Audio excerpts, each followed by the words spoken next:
भाभी ने प्रेमी के साथ मिलकर देवर को रास्ते से हटाने का प्लान बनाया और प्लान के मुताबिक भाभी ने अपने प्रेमी के साथ मिलकर इस घटना को भी अंजाम दे दिया।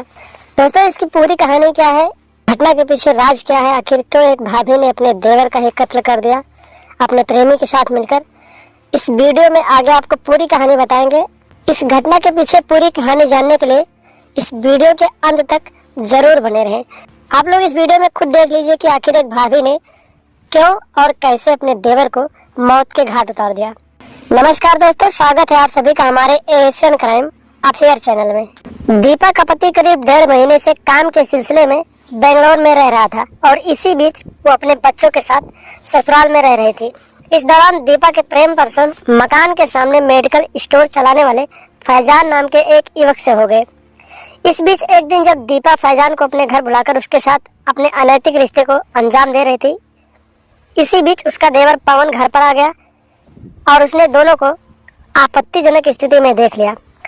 दोस्तों, जब देवर ने भाभी को पड़ोसी के साथ आपत्तिजनक स्थिति में पकड़ लिया और संबंधों का राज उजागर करने की धमकी देने लगा और साथ ही फैजान पर राज उजागर करने के बदले में रुपयों की मांग करने लगा।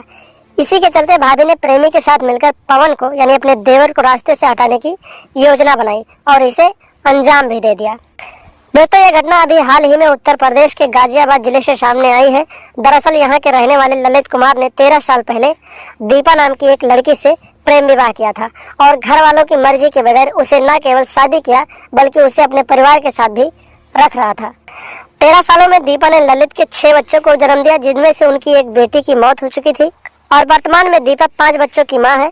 करीब 1.5 महीने पहले दीपा का पति ललित कुमार आर्थिक स्थिति खराब होने पर पैसे कमाने के लिए बेंगलोर चला गया था और इस दौरान दीपा अपने बच्चों के साथ ससुराल में रह रही थी। लेकिन इस बीच 5 बच्चों की मां होने के बावजूद दीपा मकान के सामने मेडिकल स्टोर चलाने वाले 24 साल के फैजान से दिल लगा बैठी और चोरी चुपके उससे मुलाकात भी करने लगी। जब धीरे धीरे दोनों के बीच नजदीकियां बढ़ती गई तो दीपा ने पति की गैर मौजूदगी का फायदा उठाकर इस लड़के के साथ अनैतिक रिश्ते भी स्थापित कर लिए। इस बीच घटना से करीब 6-7 दिन पहले जब दीपा घर में किसी के ना होने का फायदा उठाकर फैजान के साथ अनैतिक रिश्ते को अंजाम दे रही थी, इसी बीच उसका देवर पवन वहां पर आ गया और उसने दोनों को आपत्तिजनक हालत में देख लिया। इसके बाद उसका देवर उसके प्रेमी से रुपयों की डिमांड कर रहा था और रुपए ना देने पर सभी को उनके संबंध के बारे में जानकारी देकर उनका राज उजागर करने की धमकी दे रहा था।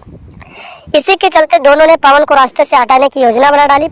प्लानिंग के तहत 12 जनवरी को समझौता करने के बहाने पवन को घर की छत पर बने रसायन स्टोर में ले गई, जहां पर फैजान पहले से ही मौजूद था। फैजान ने पवन के हाथ पकड़ लिया और दीपा ने यानी उसकी भाभी ने उसके गर्दन पर ब्लेड से वार करके उसे मौत के घाट उतार दिया। दोस्तों, घटना को अंजाम देने के बाद भाभी का प्रेमी वहां से फरार हो गया और भाभी अपने कमरे में आकर सो गई।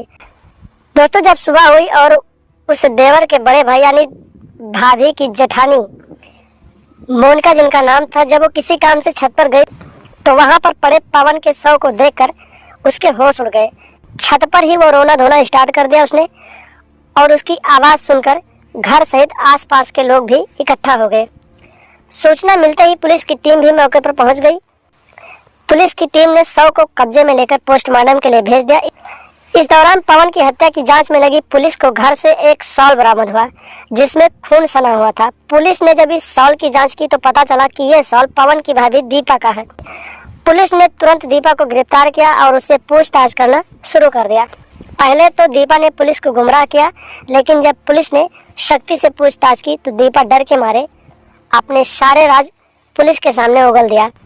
उसने वो सारी कहानी बताई कि क्यों उसने अपने देवर को मारा और किसके साथ मिलकर उसने अपने देवर को मौत के घाट उतारा है। दोस्तों, हत्या का पर्दाफाश करते हुए पुलिस ने दीपा और उसके प्रेमी फैजान को गिरफ्तार कर लिया और गिरफ्तार करके आगे की कार्रवाई के लिए उन दोनों को जेल भेज दिया।